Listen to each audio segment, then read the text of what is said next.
And welcome back, everybody, to another episode of Bench with Bubba, episode 771. Going to recap the Week 14 FAAB. A ton of news as it was a busy weekend in the fantasy baseball landscape and much, much more. In order to me do that, you can find this individual on the Twitter at BreakingBen_T. NFBC veteran, some might say, in the world. We'll see. But good buddy of mine, host of the show, Benton. How we doing, my friend? Those are pretty kind words, Bubba. I mean, I've only been playing NFBC for this is my sixth season now, so to say that is a high praise, so I appreciate it, but I have a long way to go before you can call me a veteran. I call you a veteran because you're contending year in, year out, which to me makes you a veteran. There's other people that might be doing this for 20 years, but they just throw money at the wall and see what sticks. So there's like two different types of players in my world, and you are not the one that throws it at the wall and sees what sticks things. Yeah, I've been very fortunate to have some decent success in my short time playing, but it's tough to keep that success sustained. It's very, as you know, like the competition is ridiculous, but so far so good this year still. Yes, indeed. Yes, indeed. So we'll recap the FAAB as usual. Got a bunch of news and notes to get to. Hopefully you and others been on the East Coast can survive the heat wave that is in your neck of the woods now. But it has led to a ton of offense over the weekend. It's going to continue to this week for fantasy. It's like no one's staying healthy, Ben, and now no pitcher safe no matter where they go because the ball's just flying out of ballparks, which everyone complained about the first couple of months because they were like, oh, it's career lows in home runs, more drag on the baseball, this, that. And then all we need was 100 degrees and everything just goes out the window, Ben. So that's always interesting as well. Well, yeah, as an example, so my team, my main event that's been doing really well, the previous 3 weeks, my ERA was 5.18, 4.54, 5.30, and my WHIPs in those 3 weeks were 1.48, 1.17, 1.30, and I finished this week at 11th overall. So I've been freaking out about my pitching in this league. To only go down to 11th, I think is kind of showing that everyone else is probably suffering as well, because there's nothing worse than in Roto than having your pitchers get blown up, I think. And luckily I was below a 4 ERA last week, but not by much. It was like 3.97. But it's been very stressful trying to handle these pitcher blowups that we've been seeing so frequently. Yes, it's not great is the best way to put it, I would say.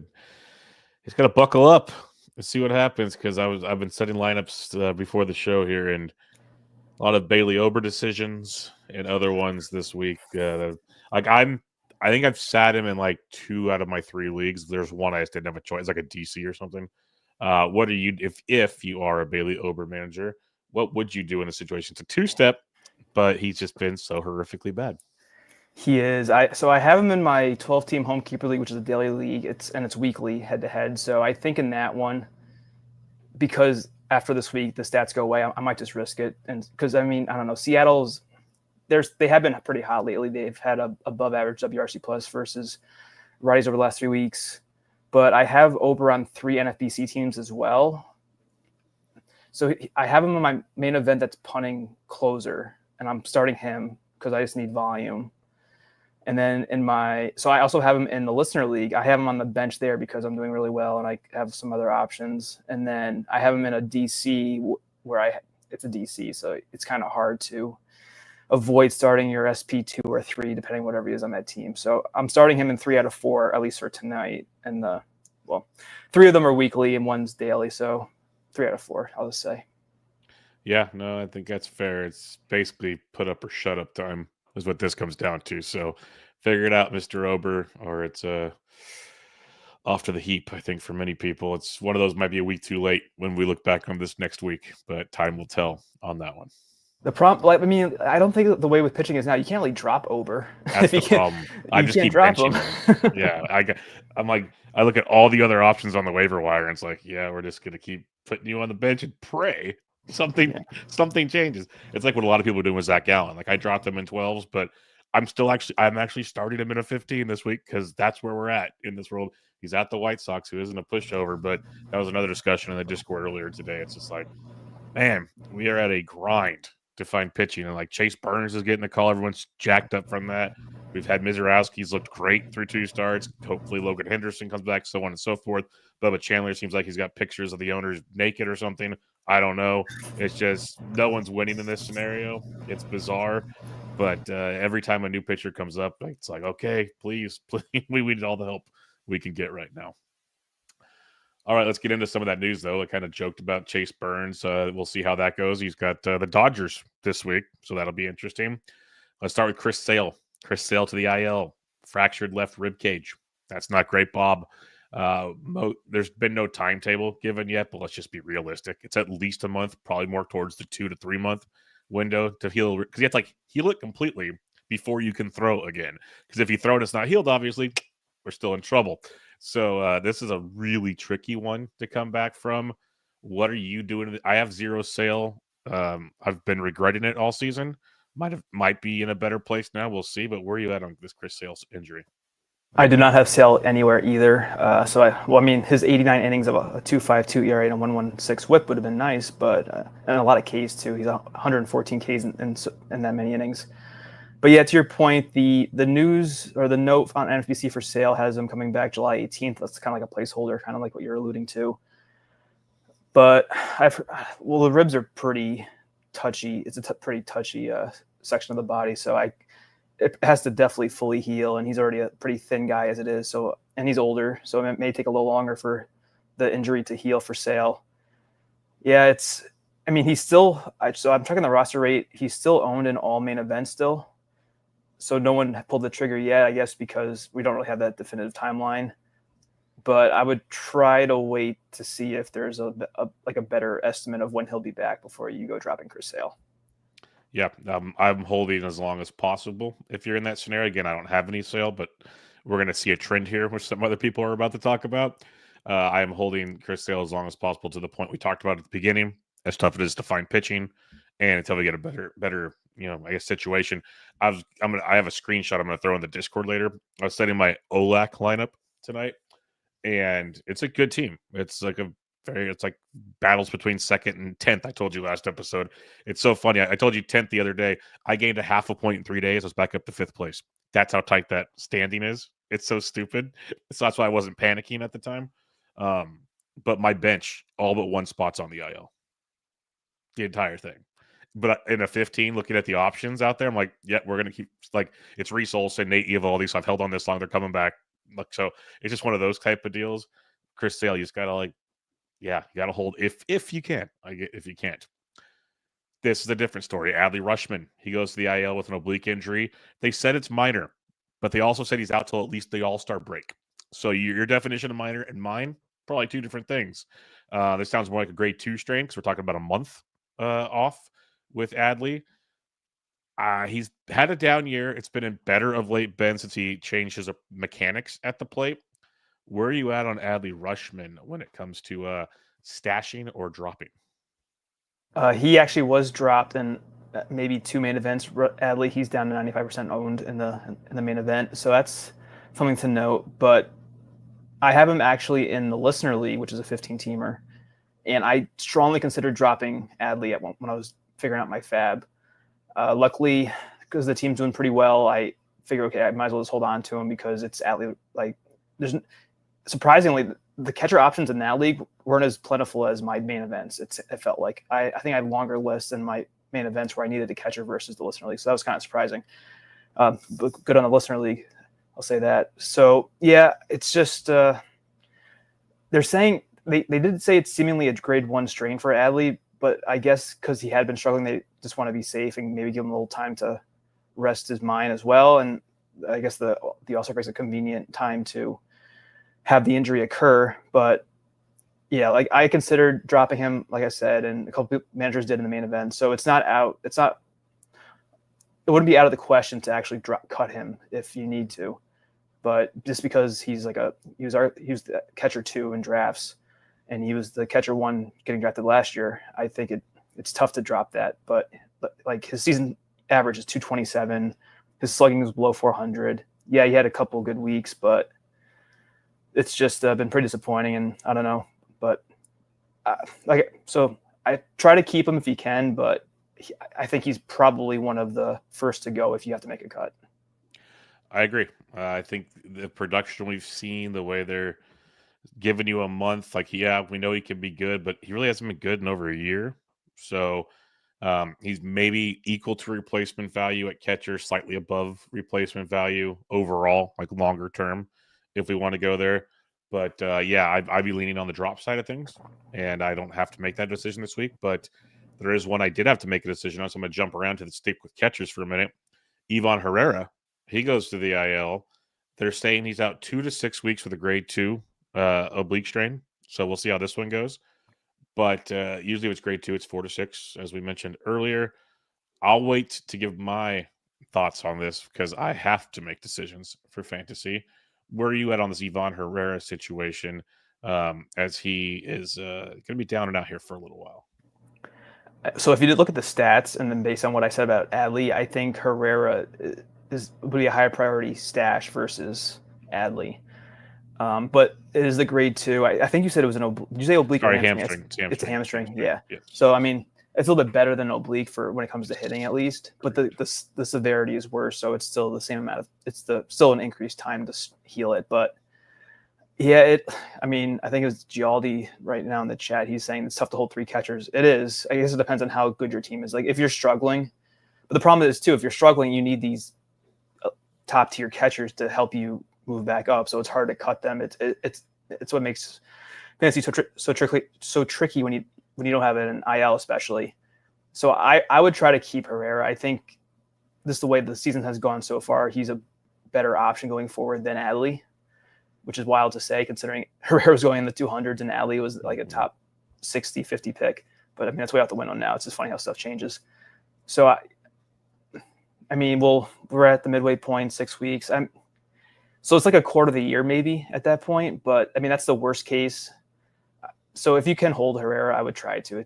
You're not going to find a catcher who's going to hit 300 with 20 homer potential very easily. And if he comes back in 3 weeks or 4, then you might be kicking yourself if you're not able to add Herrera back. Yeah, no, I held Herrera for now. I'm waiting a little longer for 2 reasons. Kind of how you mentioned with the listener league, the replacement sucked on the IL. The league I have Herrera in where I need to play him, that sucked. Like I was weighing the options of, okay, if I drop Herrera for so-and-so, I'm actually probably worse off by doing the guy. He's going to hit like close to 200 and maybe hit a home run for me. Like that's probably hurting me more than helping me, all things considered. So I'm just like, okay, I'll stash Herrera for now. Now, if the next Goose shows up or they call up some prospect, like, okay, now we'll see where things go. But until there's a viable replacement and we get a little more news on the Herrera stint, I'm going to hold on to him.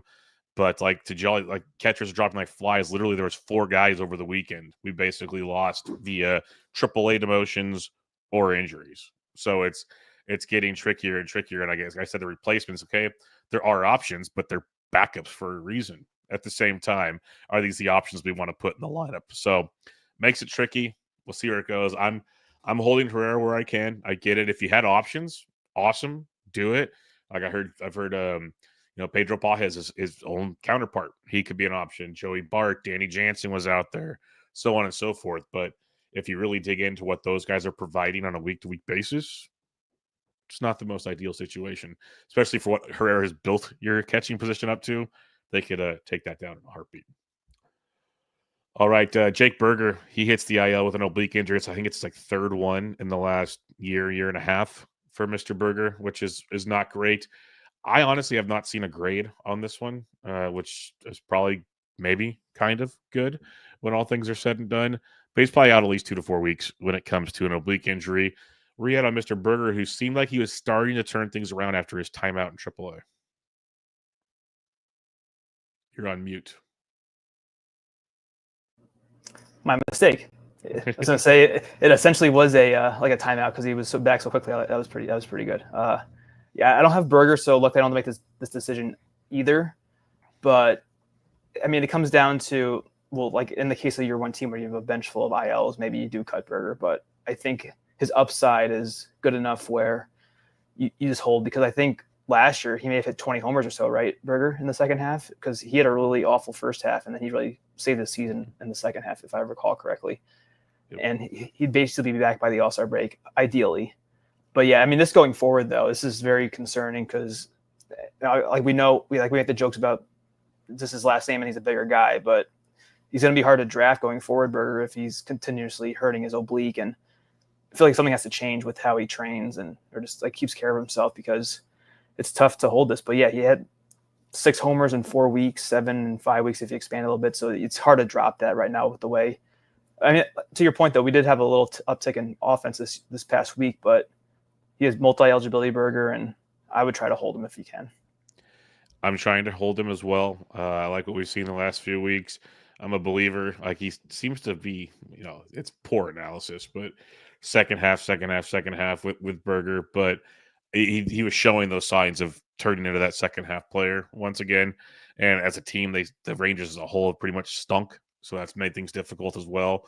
They're starting to, like, Adley's swinging, Simeon swinging. They're starting to get there. So, yeah, I'm holding them where I can. But again, there's a lot of injuries right now, so you can't hold them all. So I get it if you want to drop them. It's been a low batting average. Like I said, power's getting there, but it's tricky. And if we get more news, this is like a 3 to 6 week type deal, might have to change my mind on this decision. But for now, I'm going to try to hold some Jake Berger. Another catcher, Gabby Moreno, to the IL with a fractured hand after it was just a hand contusion that turned into and he came back and played, a la Houston Astros diagnosis is here. So the D-backs are on par with this. He goes to the IL with a fractured hand. It's a mess in Arizona at catchers because our boy Adrian Del Castillo is on the minor league IL with the back injury. What's your thoughts on Gabby Moreno? Yeah, well, he's hitting 270, but only 5 homers, 20 RBIs. It's a finger injury to a catcher isn't good. What's his avail? So he was actually dropped in over half the main events. So I kind of agree with that. He doesn't have the upside of the other 2 catchers we talked about, Moreno. So I think I would be much more likely to drop him versus anyone else. And unfortunately, we didn't get Adrian Del Castillo. Yep. But maybe another time. Maybe in a few weeks, if things keep trending in this direction. Yeah, they'll run out of someone eventually.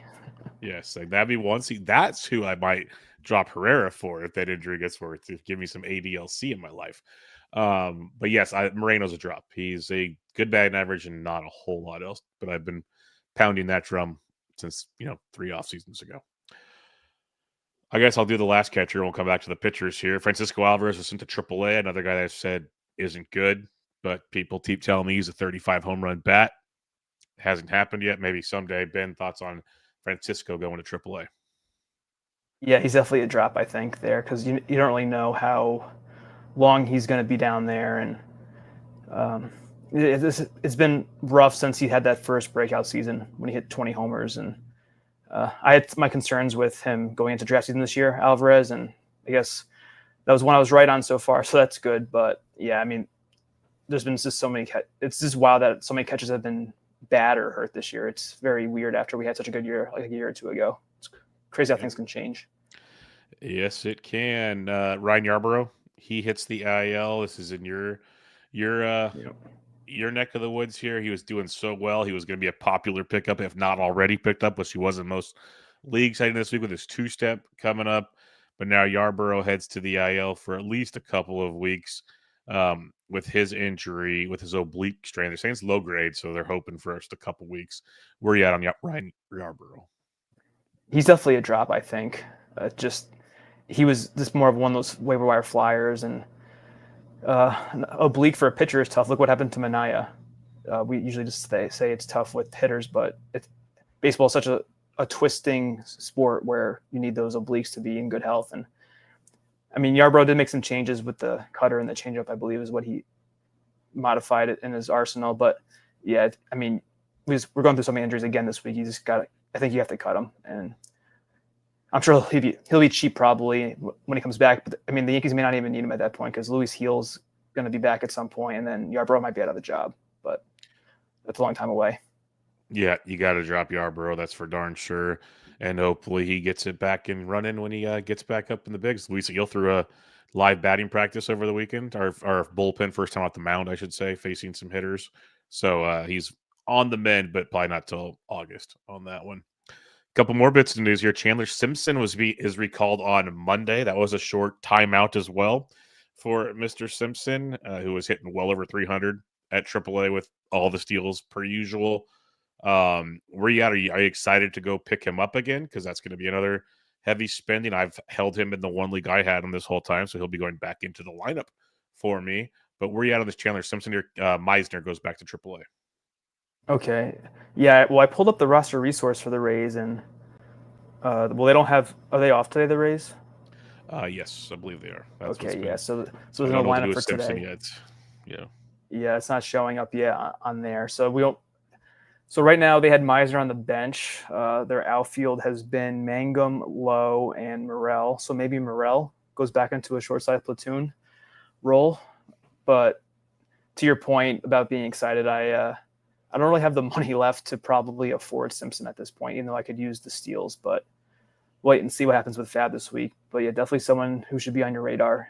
Assuming you can afford a 0 in power and probably RBIs. It's going to be very team specific in terms of going after Simpson.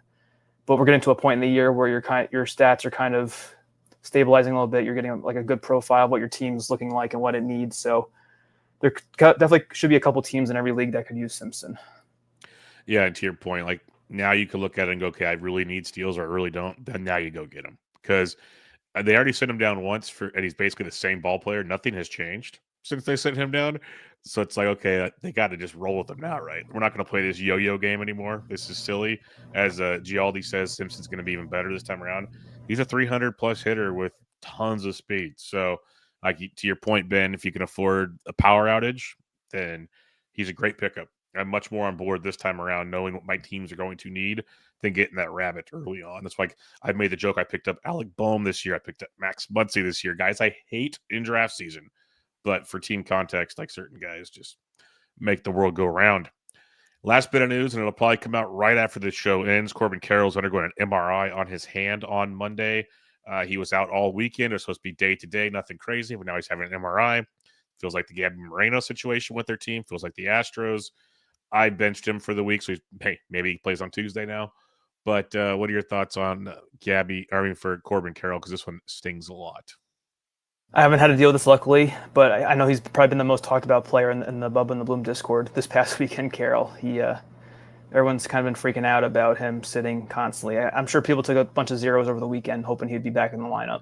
In Coors? Oh, yeah. That was painful. Yeah, awful timing for that to happen. Couldn't have picked a worse time. But I get playing it safe because if something bad does arise in the MRI, then you're looking at basically a week of zero. And we know at the end of the year, at least from last year, how close the leagues can be. So you can't really afford a zero if you can help it. I mean, you may think it's not a big deal now, but if you're in a race for runs or steals come September, then you're going to be wishing you maybe had somebody else in instead of Carroll. Yep. Nope. Totally agree with you there. So I'd sit him and pray that he does not miss a whole lot of time here. But it's already been half an IL stint, so enjoy. All right, that's enough news. We could keep going for another 45 minutes potentially, but we will wrap it up there, and we will get to your FAB recap from the week. Week 14 FAB, Mr. Ben Tidd. And as to those that are somehow new, 12-team OCs is what we focus on here at the NFBC because most people play 10s and 12s, but we will hit on the 15s, of course, and just give you our thoughts on the players because what's done is done. But they might be available in your Yahoo, ESPN, CBS's leagues out there because I made a comment in the Discord. I have to write an article 60% less rostered in Yahoo because that's what I do. And Nick Kurtz is 39% rostered in Yahoo. So just pay attention to your waiver wires. There's some really good players out there. As you know, Ben, playing in your longtime Yahoo league with your friends, that some things slip through the cracks in those formats. Definitely do. All right. And we're going to kick it off with a closer, potential closer, maybe committee closer. Ryan Kirk Green picked up in 191 leagues. Philadelphia Phillies Ryan Kirk Green as high as 138, as low as $1 because that's what we like to do in these neck of the woods. Kirk Green has been great. It was a couple seasons ago in the postseason. People were like, okay, next closer for the Phillies. This is him. The weird part is Romano didn't feel like he did a ton to lose the job, but somehow has. Kirk Green has 2 saves in his last 3 outings. He hasn't allowed an earned run since May 6th, which was 1 earned run. He's been filthy. Strikeouts are good. They're not outstanding because he still walks too many guys, but he's in line to get saves. Matt Strom has had a few saves as well, Ben, so that's why I wasn't overly aggressive on Ryan Kirk Green. Where are you out of the situation? Because the Phillies will give him plenty of chances to get there. If I was in the market for a closer, I definitely would have been interested in adding Kirk Green, but I didn't yet. I mean, Roster Resource has it as actually a 3-man committee. They have Romano in there still, but reliever Recon has it just as Kirk Green and Strom. So it seems likely that versus like a lefty heavy portion of the lineup, Strom would probably get the save opportunity. I would imagine the way that Thompson likes to use the bullpen, and Kirk Green would probably just get a righty heavy section of the lineup probably.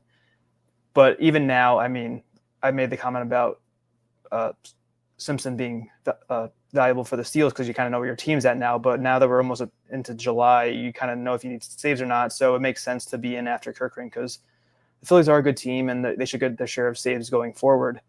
And any piece of a closer pie is pretty valuable to this point. Kirk Green, I think he's doing okay. Yeah, 2.37 ERA. Whips a little high. Seems like he has a walk issue and fewer than a K per inning, which isn't that good. So it looks like the ERA has been a little lucky for him. So he could be prone to a blow up here or there.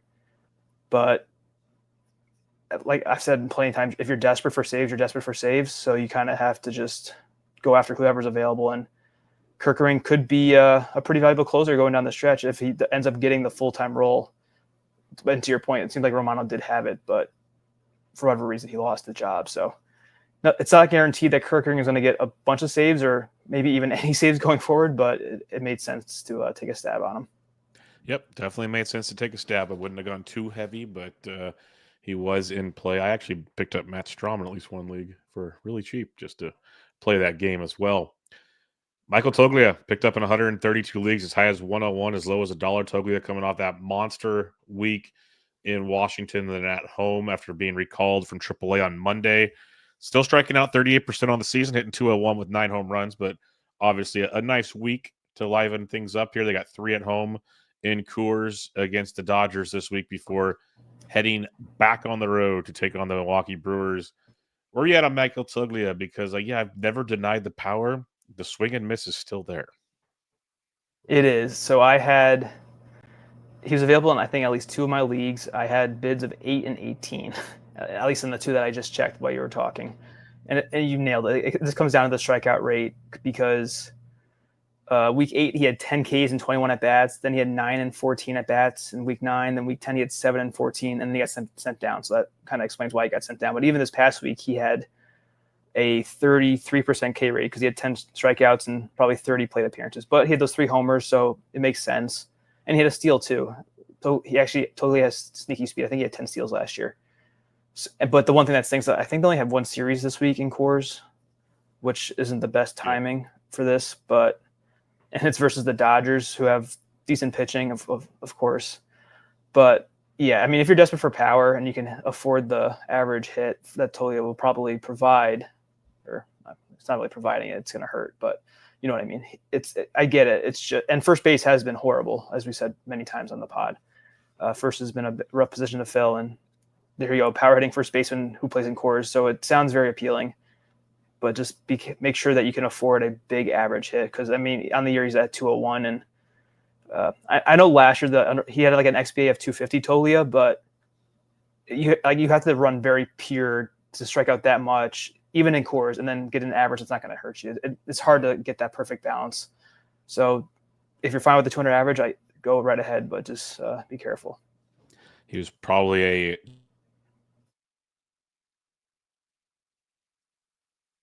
on the waiver heap again for the real life Reds, since he was DFA'd on Monday. So more first baseman spots opening around baseball. Let's get to Gary Sanchez. So I was talking about one of those potential replacements, Ben, at catcher, doing maybe nothing for your roster when things are all said and done. Enter Gary Sanchez, who should play a ton with Adley out of the way, but picked up in 121 leagues, as high as 35, as low as $1. So I'm cool with the low spending. Totally get it. Need a replacement catcher. We just mentioned 4 catchers over the weekend. Sayonara. So if you want to go to Sanchez, I get it, but the dude's hitting around 200 with a couple homers, and I think we also know who Gary Sanchez is. So what are your thoughts on this one?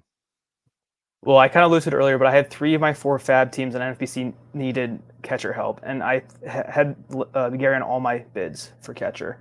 But I was at like $2. I mean, just because I'm low in FAAB, and I don't expect him to be anything great. Sure, he had a couple homers the week before and then 308 average this week, which is great. But I don't know if he's going to get the full-time playing time that Adley will leave behind. But Gary does have power, so he would be helping you somewhere at catcher in theory.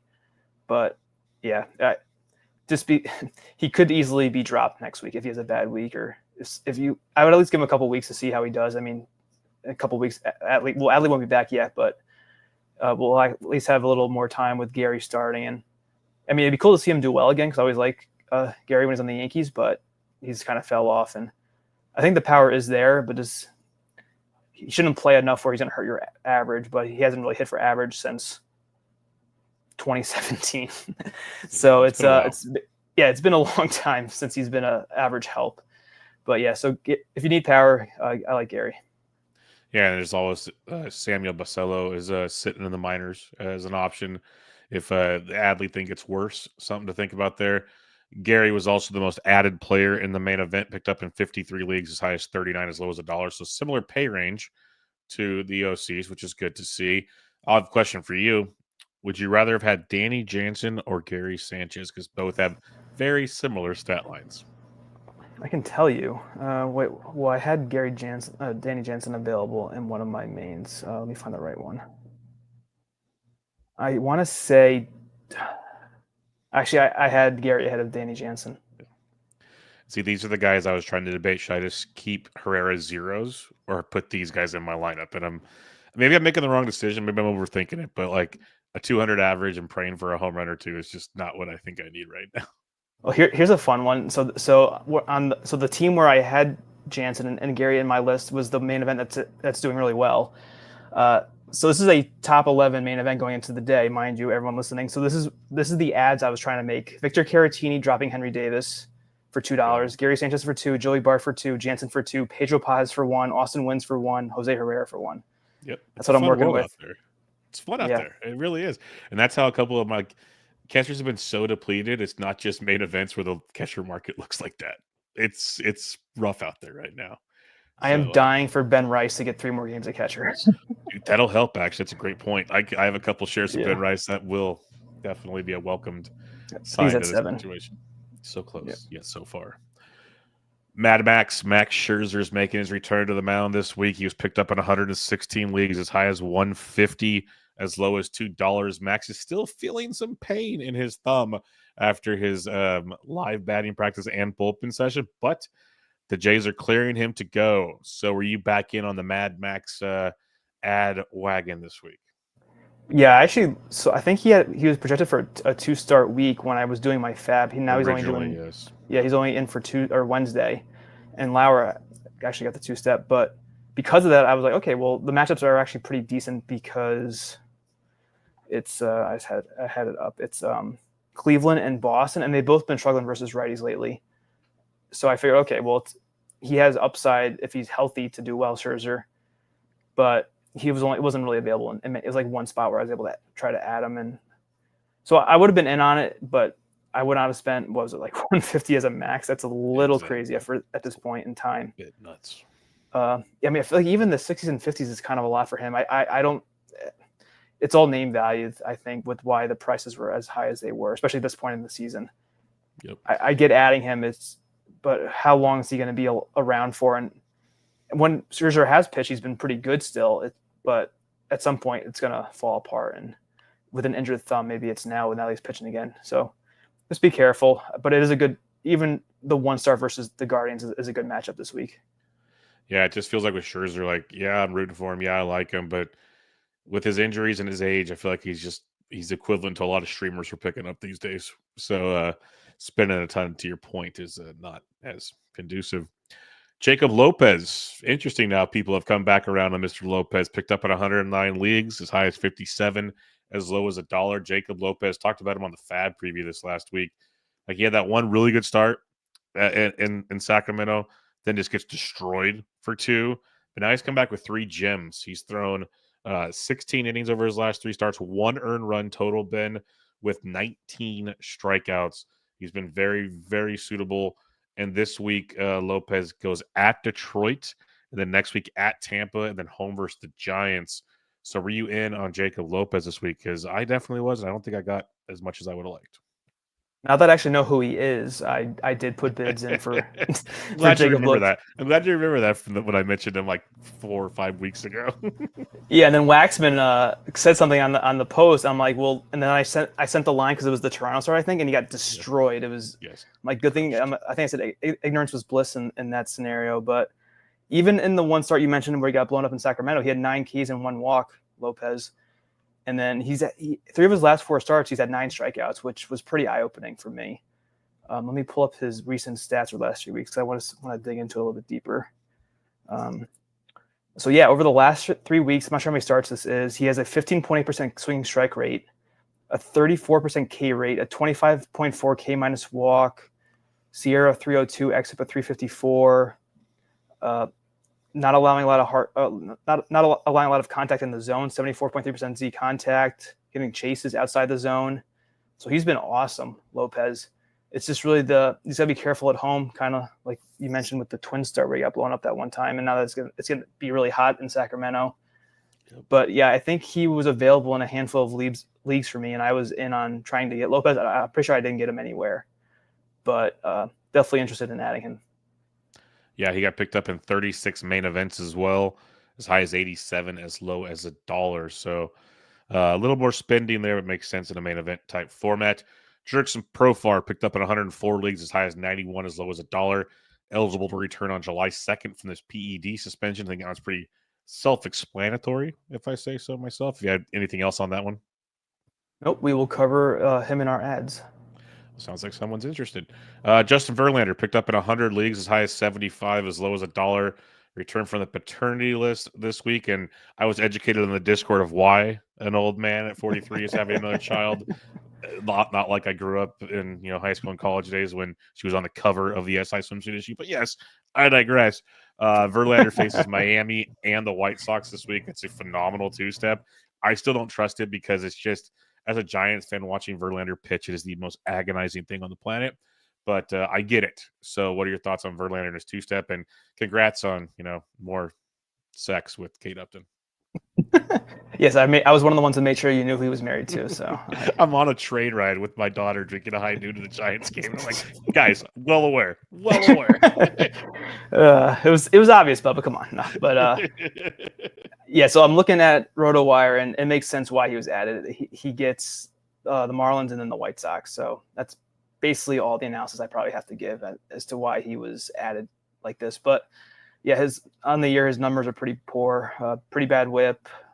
The Ks aren't really there for the innings pitched, and yeah, he's 40. I mean, he could have a little extra dad strength now. I don't know how many kids he currently has, but maybe 3 or 4. Knowing that he is married to Kate Upton, probably 3 or 4. At least. Yeah. Yeah. So I would just be ready to cut Verlander, especially in an OC. I mean, in a main event, you might have to keep him. I wouldn't want to have to keep him necessarily because I haven't been interested in adding Verlander at all this year. But yeah, it's definitely a pretty appealing 2-start week for him. Yep. 2-start, get in, get out. Similar to what he does at home.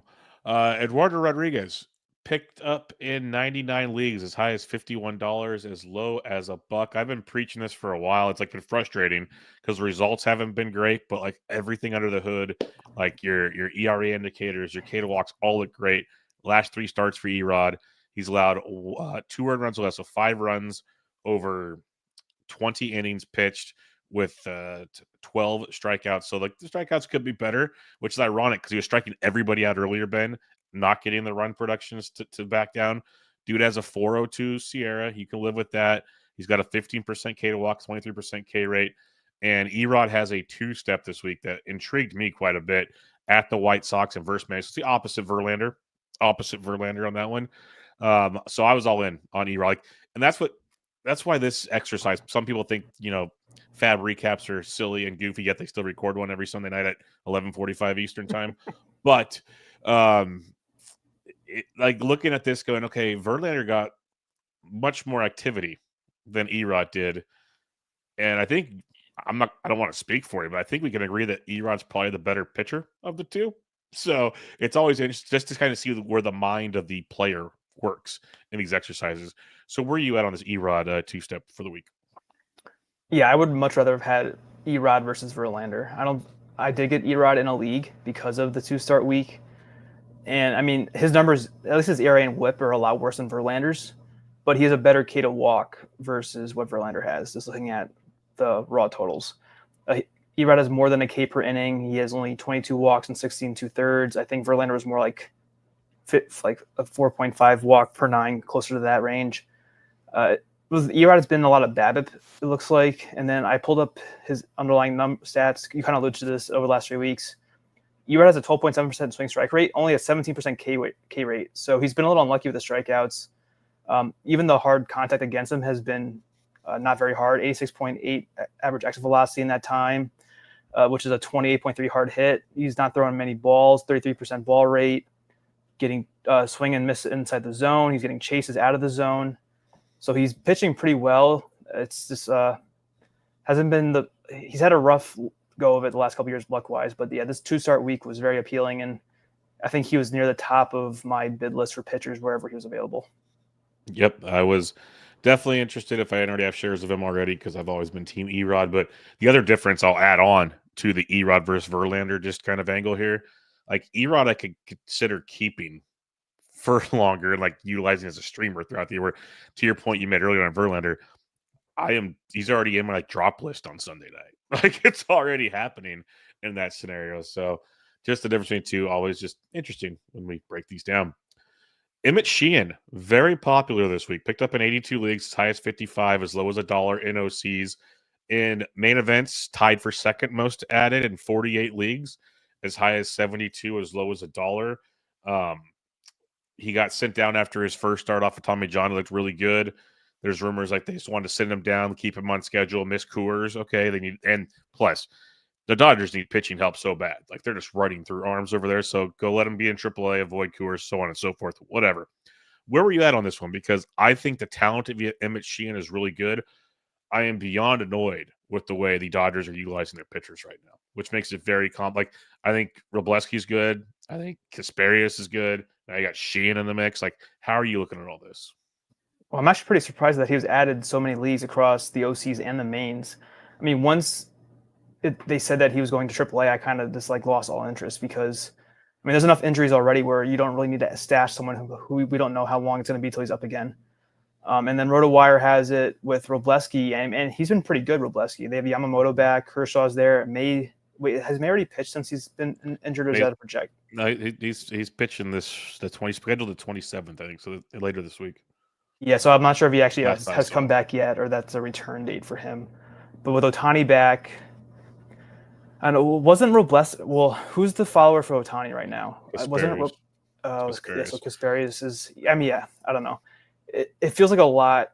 I mean, to your point, they've gone through a ton of starters. I mean, they always do the Dodgers, but they have a lot back now as well. So I don't know. I wouldn't have chased after Sheehan. And to your point, Dustin May hasn't been hurt. He's pitched the 21st, 15th, the 9th. He's pitching 5 or 6 innings every 5th day. Yeah, so he's already been there. So it's not like they're projecting. Yeah. It's not like May's a projected return date. It's like he's been there. Yeah, I mean, they could go back to a 6-man, but I don't know if they're going to do that. I mean, it makes sense with Ohtani, but then they have if Ohtani stretched out, then Kasparius would become the 6th starter in theory. I don't know. It's just, I mean, FAB's low at this point in the year, and I don't think I would have chased a stash of Sheehan. But I know people like him. I didn't even bother. Yeah, I wasn't overly aggressive on it either. Like, I do need pitching in some leagues. Maybe I should have reconsidered that, but I'm trying to get guys I can stream for this week. That's what I need right now. I need stuff now. Look, I just told you at the beginning of the show, like, I have a complete OLAC basically on the IL. Everybody I picked up needed to pitch this week. That's just the reality of the situation. So maybe I'll miss out on that one. I do like Sheehan's skill sets. It's just I don't think it offers what I need at this point in time. Could be totally wrong on that one. Tyler Freeman, very popular name in the Discord streets this last week. Picked up in 75 leagues, as high as $48, as low as $1. I know he's been picked up often in main events, 15s of late. He's been that good. It's been weird. Like when he was traded for Nolan Jones, everyone's like, what are they doing in Colorado? Well, right now, Freeman's riding a 10-game hitting streak at the moment. Dude's hitting 323 on the season. Only 1 homer, but 8 steals, so power's not a thing. But it's almost like a Luis Arias type skill set with a little more speed potentially. where are you at on Tyler Freeman? Because, we just talked about Chandler Simpson at the top of the show. Simpson might be even better Tyler Freeman in theory. Could be. I was in on Freeman a couple weeks ago. I was looking at my 15s, and yeah, he was added in week 12 and 13 across my 4 FAAB leagues, and I was definitely in on him back then. I wasn't aggressive enough to get Freeman. I mean, the thing for me that really stands out is the steals, and the average is nice too because he's hitting 323 on the year. And I forget who was in the Discord, but they pointed out that he's projected for a pretty high average going forward the rest of the year versus I think the BADX had him projected to that. Yes, the BADX. And his XBA year to date is 321 for Freeman, which is really good. Sprint speed supports the steals, 77th percentile sprint speed for him. It's just another example of the OCs lagging behind the main events. It's funny to see this, but yeah, I mean the barrel rate isn't really there, 3.2% for Freeman, but the hard hit is, so maybe a lot of hard ground balls. So I wouldn't expect a lot of power. Only 3 barrels so far, and limited playing time for him. But yeah, I mean, I could my one main event could use average and steals, so I wish I could had him on that team. But so if that profile fits your needs, I definitely get adding Freeman. Yep, no, I get it. He was on my list as a bad average is so hard to find, and the longer you wait, you're never going to fix it. So like, if you want, like you mentioned earlier about the Simpson, like if you want steals, you have like a half a season sample. Now you have an idea. Same goes with average. It goes with all your categories, and the longer you wait on those ratio categories, you're going to really find yourself up a creek without a paddle. All right, we talked about some pitchers like EMTT Sheen, for instance, and some others. This guy I was very interested in. Maybe I'm foolish, but I like my old guy here, Charlie Morton. Picked up in 73 leagues, as high as 45, as low as $1. Chucky's been really good of late, and he's been gone in 15s for a while. But since returning to the rotation, and on May 26th, Charlie Morton looks like a brand new man. He has a 2.42 ERA, and people might go, "Oh, but it's short sample." He also has a 2.96 SIERA. Like it's been pretty good to go with a 23% K to walk, 30% strikeout rate. Charlie Morton has looked phenomenal. Velocity's up. I'm going to ride that wave as long as I can right now with Charlie compared to some of the other guys out there. Yeah, I mean, it's been so bad for him to start out the season that I've been very scarred about playing him. I have him Morton in a DC, and I think I had him in my lineup at one point today, but then I ended up switching it because I think I remember that Evaldi is returning, so I'd rather have Evaldi going versus Morton. I just don't trust Morton. But to your point, though, I mean, he's been pretty lights out most of his appearances over the last several weeks. I mean, he had the one disaster in Sacramento, but that's like the new cores, so you can't really fault him there. But massive K totals and low walk rates to go with it, which is awesome at this point. I mean, despite all the success, he still has a 5.6 ERA and a 1.60 WHIP on the season, so it shows you how bad he was for a long time. That's why he got moved to the bullpen. But with all the injuries to starters, it makes sense to take a flyer on Morton, and hopefully he can just be a fraction of what he's been doing the last couple weeks. I mean, if he were to be like a 2-something ERA pitcher going forward with a 1 WHIP, okay, great. But it seems pretty unlikely that at this point in his career. So just be careful of those blowups because I'm sure something's going to happen soon with him. He's been too good for this extended period. I don't think it's going to stick for very long. Yeah, no, I'm with you. Ride it, jump off, all that kind of stuff. But yeah, I'm on Charlie Morton right now. I said all the guys we talked about pitching wise, I was very, very interested in getting Charlie Morton, hopefully for cheaper than others. Giancarlo Stanton picked up in 70 leagues, as high as $80, as low as $1. I know people were like talking about how the power, but I was more worried about the playing time because there's a lot of mouths to feed there. Stanton was also picked up in 45 main events, as high as 82, as low as $1. Ben, you watch this team religiously. What are your thoughts on the Stanton situation? I'd even bother to add him. I think it's mainly more for the utility only. But I mean, I started him in my DC where I had him because that's the DC. But yeah, he's been batting 4th or 5th in the games he's been back. He's sat. I don't have the full look back of all the games since he's returned for Stanton, but basically playing 2 of every 3, which is fine. But I don't know if he is 35. He's been hitting the ball really hard still in the games that I've seen him play. So Stanton still has that power for sure. Still without a homer, but I'm sure they'll come eventually. I mean, he hits them in bunches for sure. But it's kind of, I don't know, the Yankees have so many mouths to feed right now. It's tough to commit to a util only guy. He's best. I mean, you got to treat him like a a strong side platoon util only guy. So he's kind of like Jock, I think, is a good example. Hopefully, what we're hoping for Jock to do. I mean, Jock's been horrible. I don't think Stan will be that bad. I hope not, at least for the Yankees' sake. Yeah. But yeah, it's a tricky ad. I mean, if you need power, it makes a lot of sense to add Stan. I mean, you have to make sure you don't have Ohtani or Ozuna or Schwarber, 3 notable util only guys. I know there were a lot to start the season, but they kind of either lost. Like Rooker is now outfield eligibility, so that helps a lot too with the util only guys. Even Manzardo has gained first base, so a little more flexibility out there. But I was pretty impressed with Stan's underlying numbers last year going into this year, because if you took away their names, a lot of the underlying numbers for him, Rooker, Ozuna, and Schwarber look very similar. It's just that Stan gets hurt and he doesn't get the volume to hit the homer numbers that those guys do, and the average is always going to be pretty low for him. I mean, 233 was his highest since 2021. That's what he hit last year. But so I mean, he's kind of like Toglia, Stan, but I don't know. At least Toglia has first base eligibility. I was just going to ask you, would you rather have gotten Toglia or Stanton this week? Toglia. I put bids in for Toglia, so I guess that's a pretty good way of putting how I feel about Stan. Most definitely. Let's look at some more of the high spend-ups this week. There was one Eovaldi share out there as high as 305. There was 15 Cole Reagans.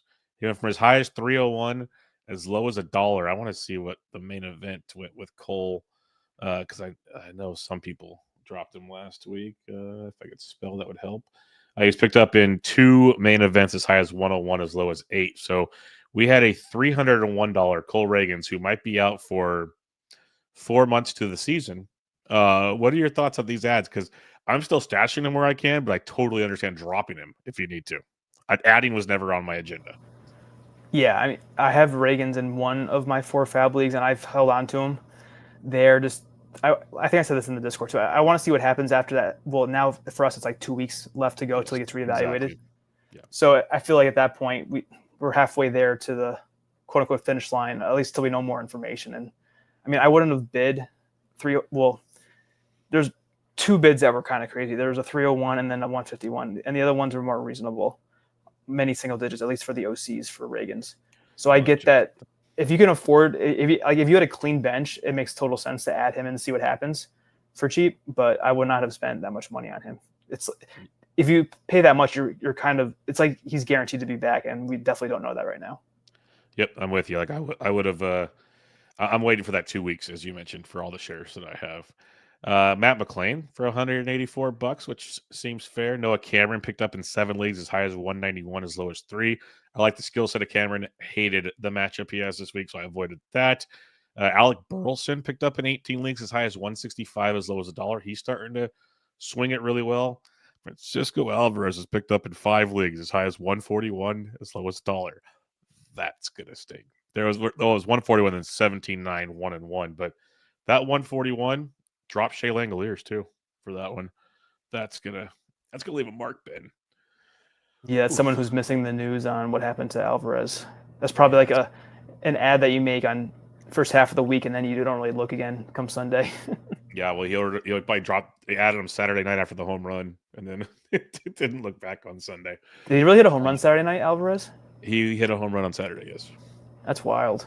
Yeah, before he got sent back down. So Drake Baldwin was available in 33 leagues. None of mine, unfortunately, but that's good for people. That's unreal. Let's talk Brady House, because that's one we didn't really talk a ton about. Picked up in 56 OCs as high as 111, as low as $1. House got called up last week to make his MLB debut, so this was like the first week to be able to add Brady House. Hit 222 over the first week. Hit safely in 5 of 7 games. So it's like he hit a lot, but they're all singles, 6 singles. He stole a base. Not striking out a ton, though. Where do you stand on Brady House, who I think people are hoping he's something special because we saw that throughout the minors, but we'll see. He's also picked up in 46 main events for as high as 49. Yeah, I did have a note that he was someone to look at this week in FAB. I ended up not putting any bids in for House. I didn't really need a lot of third base help. There's maybe one team where I could use like a util only guy, but it's just the rookie thing the rookie bias I have. I didn't really look into him too much. He does have a steal though, which is nice. That's good to see. So I get it. Like if you want to take a flyer on a pretty decent prospect, it makes sense.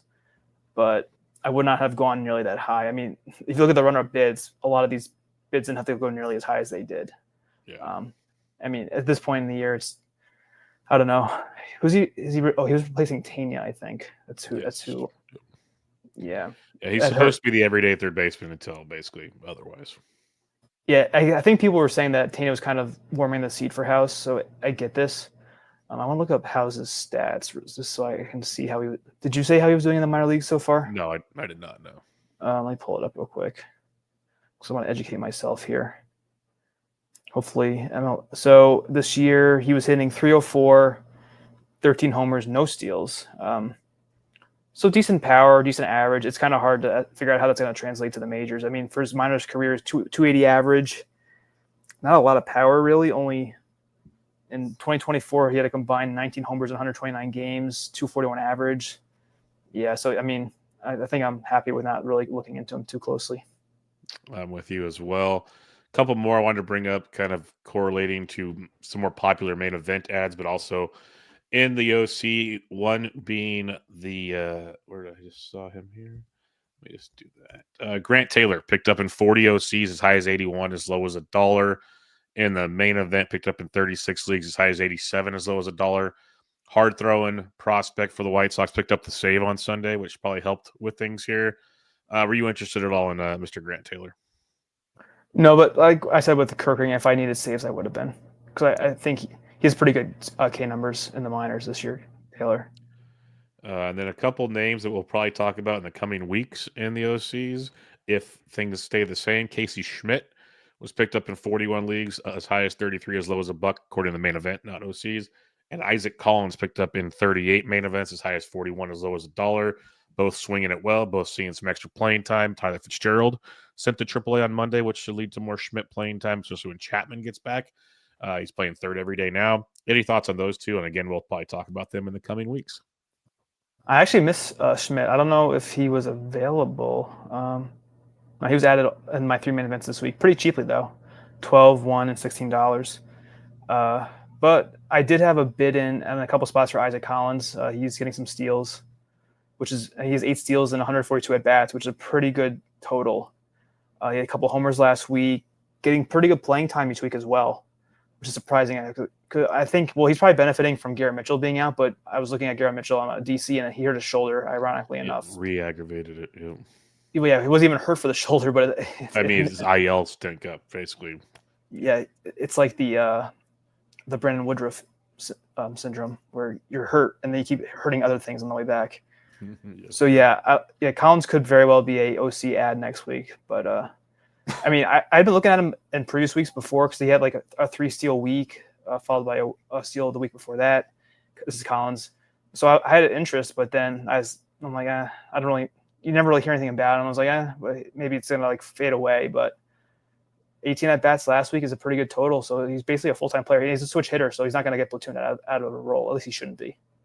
Yep, totally agree. I like Collins, especially if he plays enough. He was kind of not full-time playing time for a while, but if he gets the role, something to like there. It's something Ryan will tell me I'm wrong about again on Thursday, but I'll bring him up once again.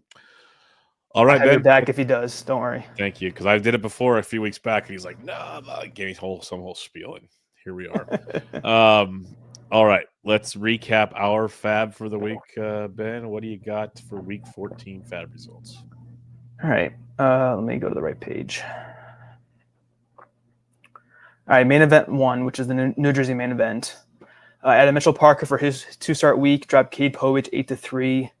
Added Justin Robleski. He has a 2-start week now. Dropped Michael Lorenzen 8-8. Then I added Edgar Caro, dropped MacGyver 2-1, and then I added Talkman, dropped Lux 2-0. Main event 2. Oh yeah, so I don't know if you heard about this, but I was one of the 2 managers that added Ozzy Albies in the main event. Yes, so I heard a little birdie talking about that today. Yes. Yeah, so in my 1 main event, Albies was dropped. Same manager across the main event last week. I think Ozzy may have been dropped again this week by managers. I'm not sure. I haven't looked at the report yet, but I got Ozzy. I dropped Rengifo 96-88. And someone in the Discord did say that Rengifo has been coming on, but I don't know. He's been so bad. Like the average was still bad the one of the 2 weeks. He has 3 homers and a steal, but now he's up to 4-2 on the year. And I'd much rather take a risk on Albies getting to form than Rengifo. So I'm pretty drained in FAB now in this league, but it's kind of like a shoot for the moon, Hail Mary play that I figured I could afford it. I mean, I was glad I loaded my bid because I was like above 100. I was like 120 at first, I think, when I first made this ad. And then I decided to drop it to 96, and I was pretty happy with that. So hopefully it works out. And then I added Eric Lauer, dropped Tyler McGill 14-1. I added Jack Kahanowitz, dropped JP Sears 6-0. And I added Richard Fitz, dropped Logan Allen 4-0. Fitz is replacing Hunter Dobbins for the Red Sox. Main event 3, I added, this is where I got Profar. Dropped Tyler McGill 18-12. Surprised people weren't more aggressive on Profar because I think this may have been one of the last mains where he's available. And 18 seems pretty cheap for someone who could bat second for the Braves. And yeah, there's little questions with the PED suspension, but I think it's worth the risk at this point. And then I also added Eric Lauer here, 12-11, dropped Dean Kramer. And then, so I actually got Danny Jansen here. I dropped Henry Davis 2-1.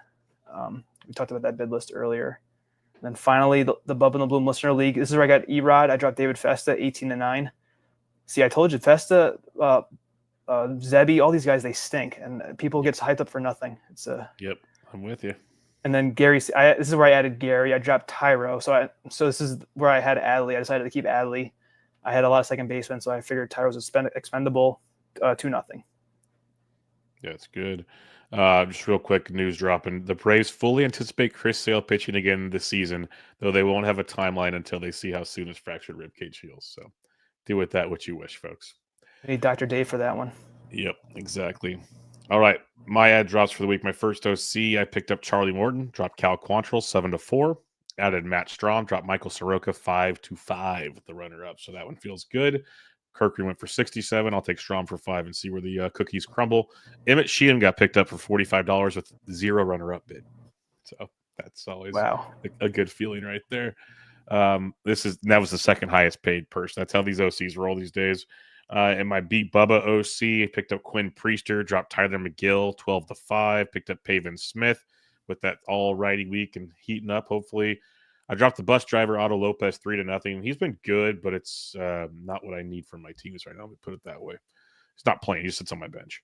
One of my standalones, Quinn Priester, dropped Tyler McGill 12-0. Added Toglia, dropped IKF 9-0. Added JP Crawford, dropped Otto Lopez 8-0. Added Benintendi, dropped Max Kepler 6-0. So yeah, no runner-up bids on all 4 of those. That is awesome stuff right there. The Vegas Bubba and the Bloom standalone league got Quinn Priester, dropped Starling Marte 13-0. Added Toglia, dropped the bus driver 12-0. Added Slate Ciccone, dropped Cal Quantrill 7-1. So again, just great runner-up bids right now. It's awesome this time of the year. Bubba and the Bloom Listener League picked up Matt Strahm, dropped Cal Quantrill 13-1. So no one wanted him in that league, apparently. And then last but not least, my OLAC, where I was pretty busy, actually. Got Winfield Perez, dropped Mike Talkman, who's got a groin injury, 9-0. No runner-up for Winfield, who's been awesome. That one shocked me, actually. Added Erod, dropped Tyler McGill 7-6. So that felt good. I picked up Hassan Kim of the Dodgers because he's, knock on wood, supposed to get more playing time.